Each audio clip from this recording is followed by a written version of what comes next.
Hi, it's Carlos from RC Advisor. This is I guess the pre-flight briefing on the second flight attempt, first prototype of Kilo3D. How's that for a mouthful? But anyway, I tried to fly this. It just didn't go very far.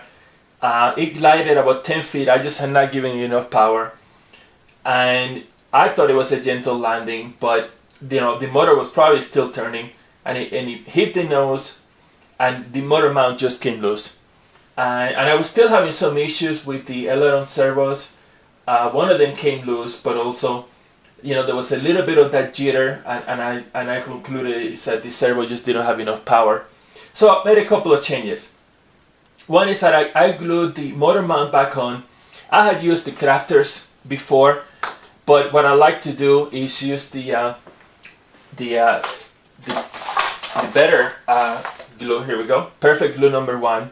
This tends to be a little bit stronger, so I use that now to put the motor mount back on. I trimmed the foam on the side so that it was flush, and I glued these pieces of plywood. All of them are 1/8 inch to the sides, because I just wanted the motor mount itself to be held much more securely to the foam.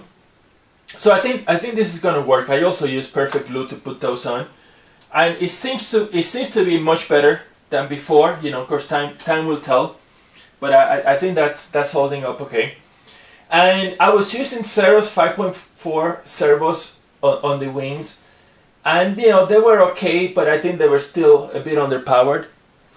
So these are high-tech HS85 BB Plus. That's what they say. So I believe they're Metal Gear servos. I need to confirm that, but the point is that they're 20-gram servos. They're like twice as strong as anything else I tried, and they're rock solid now. So I'm feeling much better about this airplane right now. The control surfaces have much better control. I'm still using the double-sided tape, but these servos are so much bigger that there's a lot more surface area, so I think that's okay. If not, if I still have problems with that, I'll just cut a hole in the wing and put it in there. But I prefer to mount things this way. That's just my preference. So anyway, it's looking good, and I'm probably going to be going and test flying in a little while and see how it goes. Hi, it's Carlos from RC Advisor. This is the second flight debriefing on Kilo3D, which is a 2-pound aerobatic /3D airplane design that I'm working on, and you can see how the flying ended. But actually, it actually has a lot more promise than I was expecting, at least this early on in the development cycle. But I went out flying yesterday. The forecast wasn't great. Wind speed of maybe 10 miles an hour, gusting to 15. So it was a bit strong, but the forecast for the rest of the week wasn't really going to be any better, or it's probably going to be worse. So a friend and I said, okay, let's just go and see what happens. As from what you might remember from the first time I went to fly it, I gave it about 50% throttle. It wasn't enough, and I had like a 10-foot glide, hit the ground, and the motor mount, the plywood motor mount, just came loose. So I reinforced it. It's a lot easier to see now that I can grab it in my hand. But I reinforced it on both sides. That seemed to be good. I switched to 20-gram servos on the ailerons. I'm still doing the double-sided tape on that.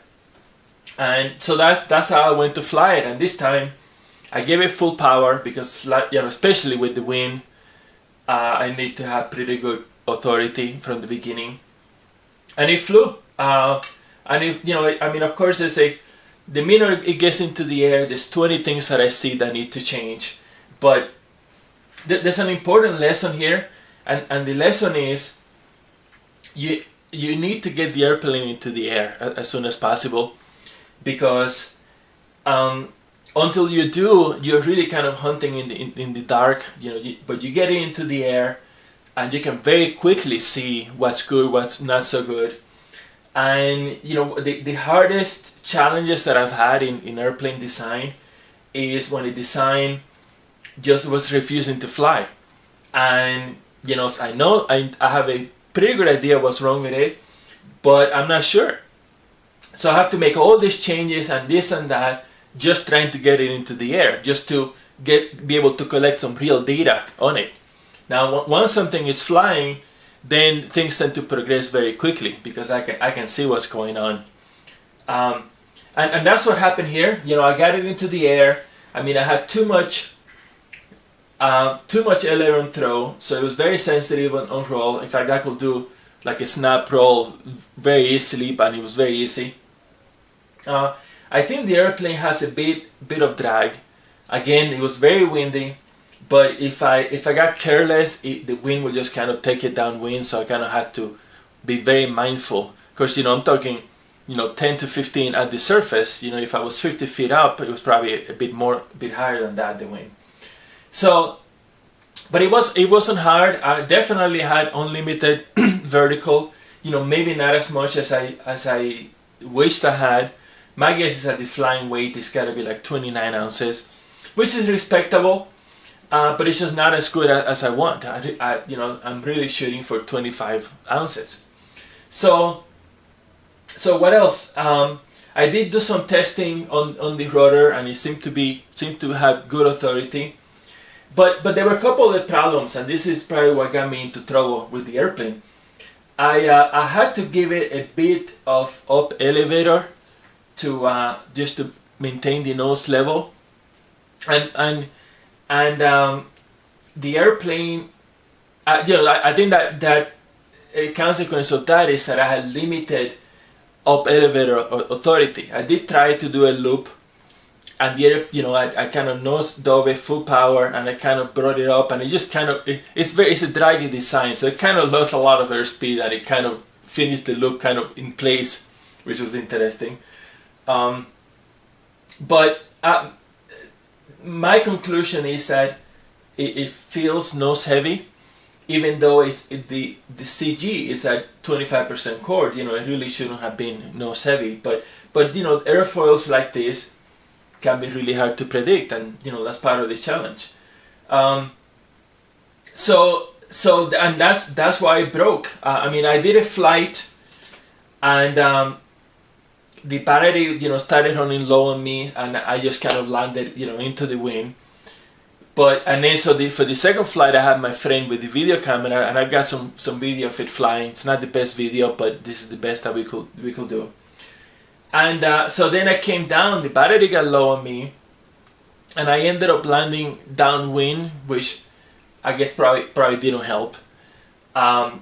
But the real problem is that, you know, I mean, it was a very controlled landing. I got close to the ground, and I was maybe 2 feet off the ground, and I gave it full up elevator, and it just didn't, you know, it was still coming down, you know, and so again, you know, it does feel like it was nose heavy, but also I guess the elevator really needed to be bigger, you know, to have more authority. Now, again, the battery had run down at this point, so the motor was off, so I didn't have the prop blast on the elevator, so that also wasn't helping me. So I gave it full up.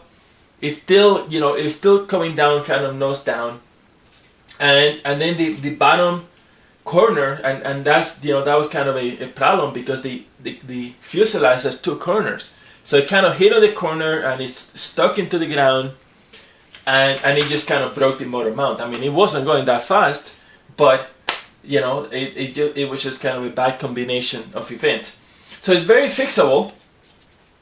You know, these are like 4 pieces, but it's very, very fixable. But I don't know if I will, because I think I may have learned what I need to learn from this prototype already. The wing is really strong. And it was very draggy, so I'm thinking of making the wing thinner. And if there's any weakness, it's in the fuselage, which tends to happen because the focus tends to be on the wing, and you kind of overlook the fuselage and the tail, and that's definitely what happened to me here.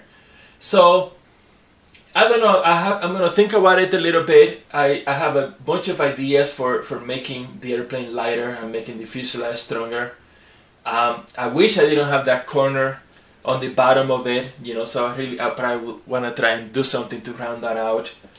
I'm thinking of using a bit stronger control rods. You know, I went and got this yesterday just to have you know, much more professional control linkages, you know, much sturdier, and I mean, I think an airplane like this, you want good performance out of it, and you know, you need to have really good control, you know, very light.